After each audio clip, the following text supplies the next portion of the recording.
Hello, friends. Welcome to our YouTube channel Digitech Talk.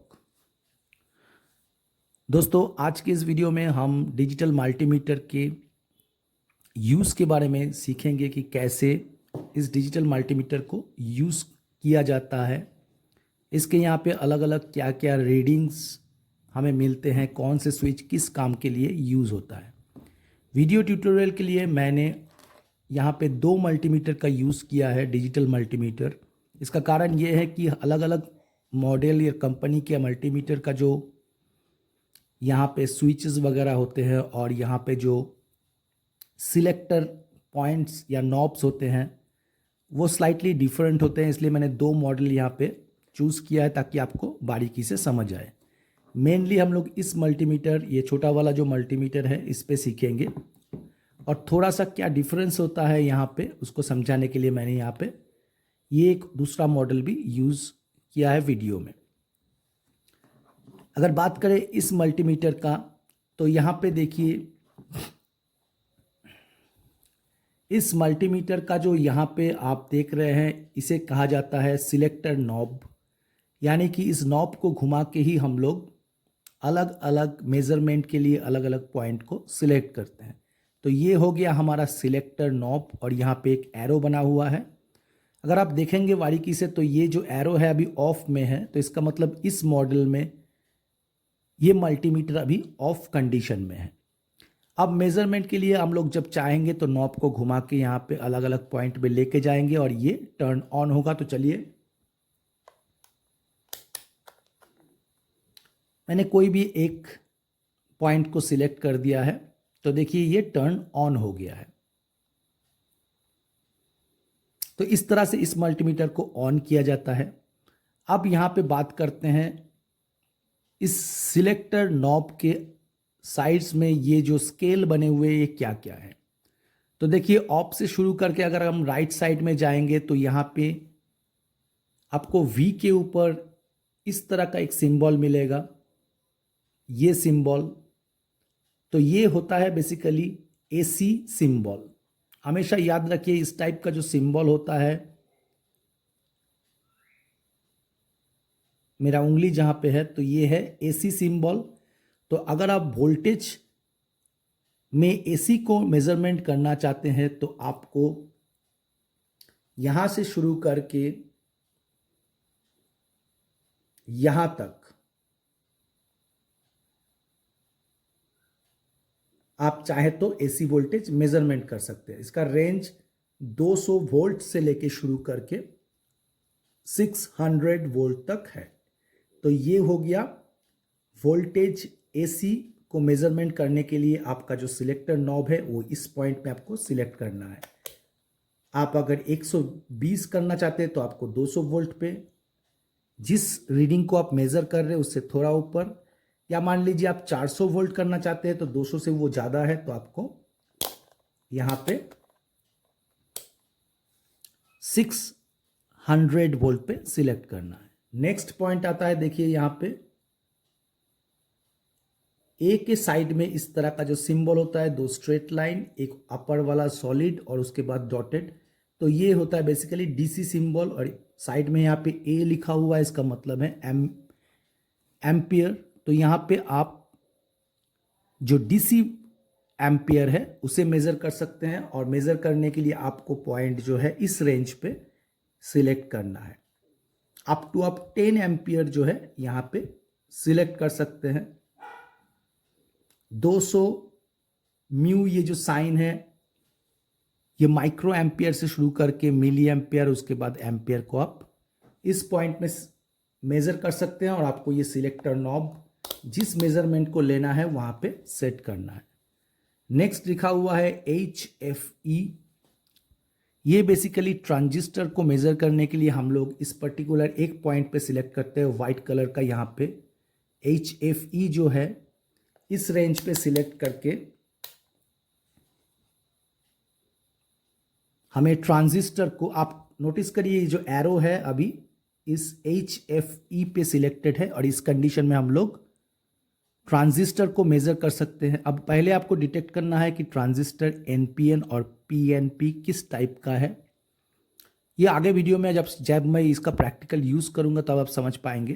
तो जब आपको पता चल जाएगा कि ये एनपीएन ट्रांजिस्टर है या पीएनपी ट्रांजिस्टर, तब आप उसको उसका जो 3 लेग्स है वो एमीटर, कलेक्टर, बेस, फिर एमीटर, इन तीन चारों पॉइंट में से कोई भी 3 पॉइंट पे आपको उस पर्टिकुलर ट्रांजिस्टर को रखना है और आपको उस ट्रांजिस्टर का जो मेजरमेंट है वो मिलेगा।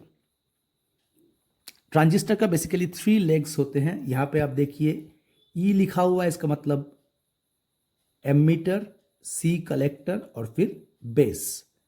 इस तरह से आपको उन 3 लेग्स को यहाँ पे पुट करना है। अगर वो एनपीएन है तो एनपीएन के साइड में जो पिन है उस पर रखना है, और अगर पीएनपी है तो नीचे 4 पॉइंट्स में वहाँ पे आपको ट्रांजिस्टर को रख के मेजर करना है।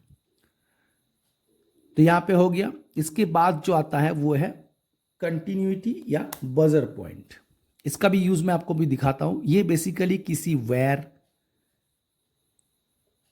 या केबल का वो करेक्ट कंडीशन में है या केबल के अंदर कोई लीकेज है या क्रैक है, उसे मेजर करने के लिए 2 पॉइंट के अंदर कंटिन्यूटी मेजर किया जाता है। इसे बजर पॉइंट भी कहा जाता है। जब इस पॉइंट को मैं अभी आपको यूज करके दिखाऊंगा, बजर पॉइंट, इस पे रख के जब आप किसी भी वायर या तार के 2 साइड में आप कनेक्ट करेंगे तो एक बज होता है, यानी कि एक साउंड करता है। इससे पता चलता है कि वो कंटिन्यूटी उसमें बरकरार है या फिर वो कंटिन्यूटी ठीक है वायर का। मैं ऐसे दिखाता हूँ आपको बजर पॉइंट क्या है।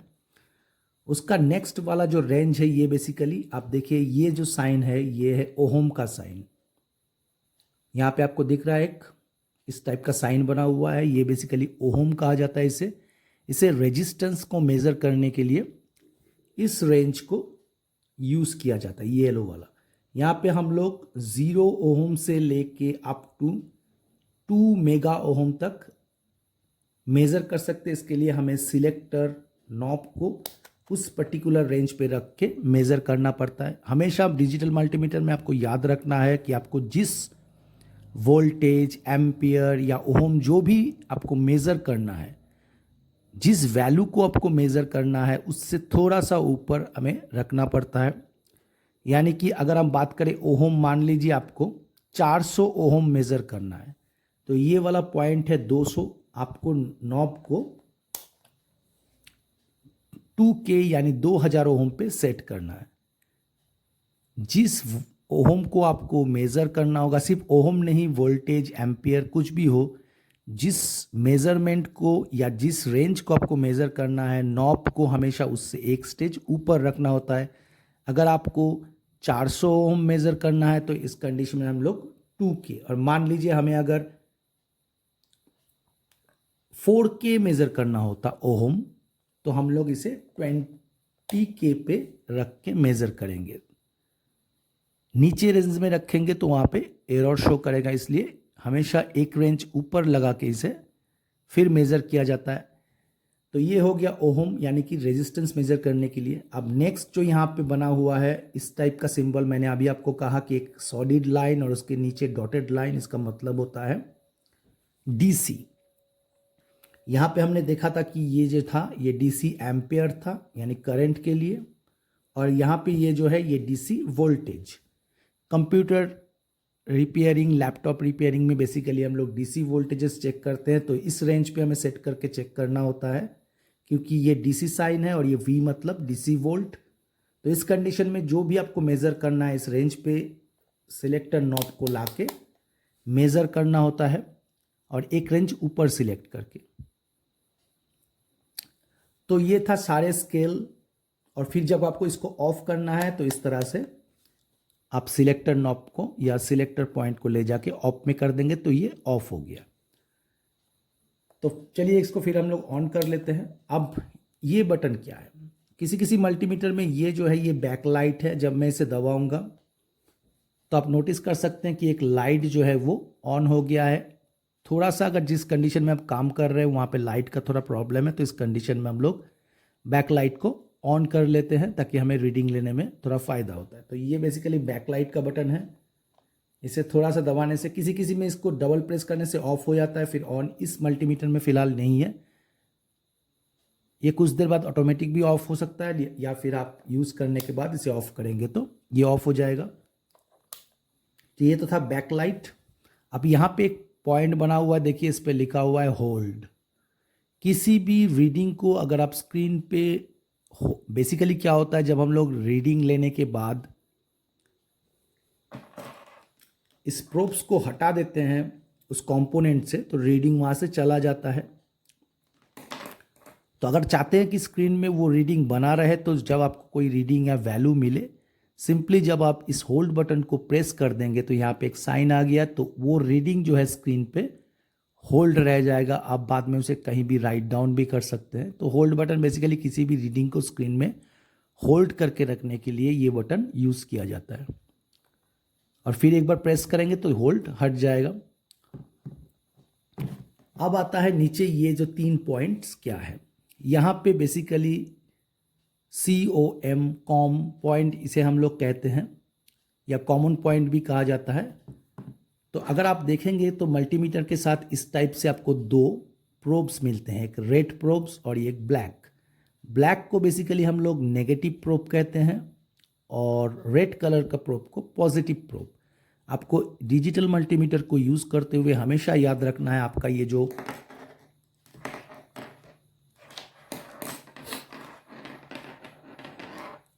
ये जो ब्लैक प्रोब है, ये ब्लैक प्रोब का ये पॉइंट हमेशा आपका ये जो इस कॉम पोर्ट में आपको डालना पड़ता है इस तरह से। ऑफ कंडीशन में पहले ही डिजिटल मल्टीमीटर को यूज़ करने से पहले आपको ब्लैक प्रोब हमेशा कॉम पॉइंट में डालना है, कॉमन पॉइंट में इस टाइप से। अब रेड प्रोब को कहाँ डालना है? रेड प्रोब को हमें ये डिपेंड करता है, ज़्यादातर मेजरमेंट के लिए हमें इसी पॉइंट पे रेड प्रोब को डालना पड़ता है, जहाँ पे V मतलब वोल्टेज, चाहे वो AC या DC हो, फिर ओहम साइन, रेजिस्टेंस और M मिली एम्पियर। तो बेसिकली रेड प्रोब हमेशा इसी पॉइंट में डाला जाता है जहाँ पे V, ओहम, MA लिखा हुआ है। अब इस पॉइंट का यूज़ क्या है वो मैं आपको बाद में बताता हूँ। तो बेसिकली रेड प्रोब को हमेशा आपको याद रखना है इस पॉइंट में, जहाँ पे V, ओहम, मिली एम्पियर लिखा हुआ है। इसी पॉइंट पे ज़्यादातर मेजरमेंट होता है, तो इसे यहाँ पे। तो इस तरह से लगाने के बाद आपको डिजिटल मल्टीमीटर को टर्न ऑन करके अलग अलग मेज़र करना है।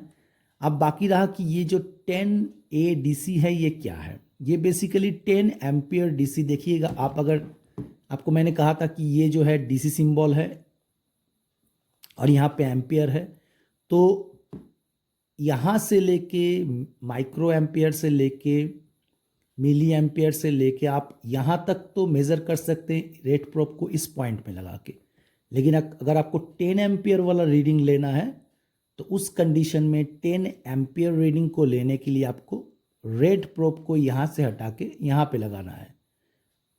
अगर DC एम्पियर में आपको 10 एम्पियर मेज़र करना है, तो आपको हमेशा रेड प्रोब को 10A DC इस पॉइंट में लगाना है। बाकी सारे मेज़रमेंट हमें रेड प्रोब को इसी पॉइंट में लगा के करना है।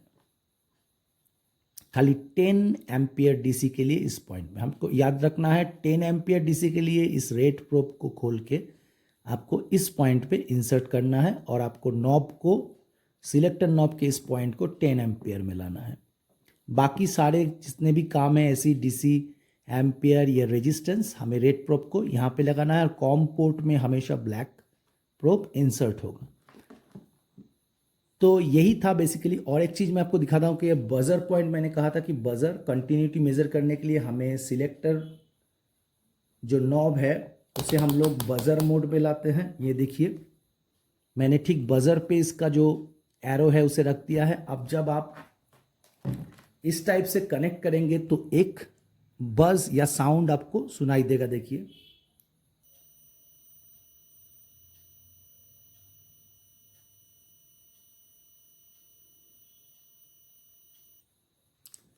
ये बेसिकली कंटिन्यूटी टेस्ट करने के लिए है। आगे जैसे जैसे हम लोग प्रैक्टिकल में डिजिटल मल्टीमीटर यूज़ करेंगे तो आपको बजर पॉइंट का यूज़ समझ में पता चलेगा। तो बेसिकली ये है। अब कुछ मॉडल पे क्या होता है, आपको थोड़ा सा रीडिंग अलग मिलेगा। देखिए यहाँ पे ये मैं उसमें तो मैंने सारा चीज़ समझा ही दिया। सिर्फ एक दूसरा मॉडल मैं आपको समझाता हूँ कि इसमें देखिए रेगुलेटर नॉब में ऑन ऑफ नहीं है, यहाँ पे ऑन ऑफ का एक अलग स्विच है। इसे दबाने से बेसिकली ये ऑन होता है और इसे दबाने से ये ऑफ होता है। यहाँ पे एक इंडिकेटर साइन है, बाकी सब देखिए यहाँ पे भी सेम है। ये रेजिस्टेंस मेज़र करने के लिए रेंज, ये डीसी वोल्टेज को मेज़र करने के लिए वाइट रेंज, उसके बाद वोल्टेज एसी को मेज़र करने के लिए ये रेंज, फिर एचएफई के लिए देखिए एमीटर कलेक्टर बेस, एनपीएन और पीएन के लिए ट्रांजिस्टर के लिए ये पॉइंट। उसके बाद यहाँ पे आपका आ जाता है एसी में, यहाँ पे एक्स्ट्रा एक दिया गया है एम्पियर, एसी को भी मेज़र करने के लिए एक रेंज दिया गया है और एम्पियर डीसी को भी मेज़र करने के लिए एक पॉइंट दिया गया है। इसमें और एक चीज़ भी है, यहाँ पे अगर आप देखेंगे तो यहाँ पे कैपेसिटर जो हम लोग माइक्रोफैराड में करते हैं तो उसके लिए भी एक रेंज यहाँ पे सेट कर दिया गया कैपेसिटर का कैपेसिटेंस मेज़र करने के लिए। तो अलग अलग मल्टीमीटर्स में आपको अलग अलग स्केल्स मिलते हैं, अलग अलग ऑप्शन मिलते हैं। बाकी देखिए यहाँ पे सारे सेम हैं, कॉम पोर्ट, कॉमन पोर्ट, यहाँ पे वोल्टेज और ओम मेजर करने के लिए ये वाला पोर्ट, फिर मिली एम्पियर के लिए एक अलग से पोर्ट दिया गया है और 20 एम्पियर और भी हायर वोल्टेज के लिए यहाँ पे रेड प्रोब को कनेक्ट किया जाता है। ब्लैक हमेशा कॉम पोर्ट में जाएगा। अगर वोल्टेज और रेजिस्टेंस मेज़र करना है इस पोर्ट में आपका रेड प्रोब लगेगा। मिली एम्पियर कनेक्ट करने के लिए यहाँ पे 4 पोर्ट दिया गया। तो मिली एम्पियर जब आप एम्पियर करेंगे, चाहे वो एसी हो चाहे डीसी हो, आपको सिलेक्टर नॉब को यहाँ पे लाना है और फिर रेड प्रोब को MA पे लगाना है और 20 एम्पियर हाई करंट के लिए आपको रेड प्रोब को इस जगह पे लगा के मेज़र करना है। तो इसमें बेसिकली 3 पोर्ट था यहाँ पे आप देख सकते हैं, लेकिन इसमें 4 दिया गया। तो अलग अलग डिजिटल मल्टीमीटर्स में अलग अलग ऑप्शंस होते हैं। बेसिकली बेसिक यूज़ जो है उसका सेम रहता है, बाकी थोड़ा सा स्केल्स और पोर्ट में ऑप्शन थोड़ा इधर उधर हो सकता है, या ऑन ऑफ वाला बटन जो है वो भी अलग हो सकता है। ये डिपेंड करता है कंपनी टू कंपनी। तो आई होप कि आपको डिजिटल मल्टीमीटर का यूज़ समझ में आ गया है और फ्यूचर में हम जब प्रैक्टिकली यूज़ करेंगे तो आप धीरे धीरे इसको और भी समझते जाइएगा। तो अगर आपको ये वीडियो अच्छा लगा तो वीडियो को एक लाइक करिए, फ्रेंड्स के साथ शेयर करिए, नीचे कमेंट सेक्शन में अपना कमेंट फीडबैक में ज़रूर लिखिए और चैनल को अभी तक सब्सक्राइब नहीं किए हैं तो चैनल को सब्सक्राइब करके ऑल नोटिफिकेशन को ऑन कर दीजिए। तो आज के लिए बस दोस्तों इतना ही, फिर मिलेंगे एक नए वीडियो में। तब तक के लिए बाय, टेक केयर।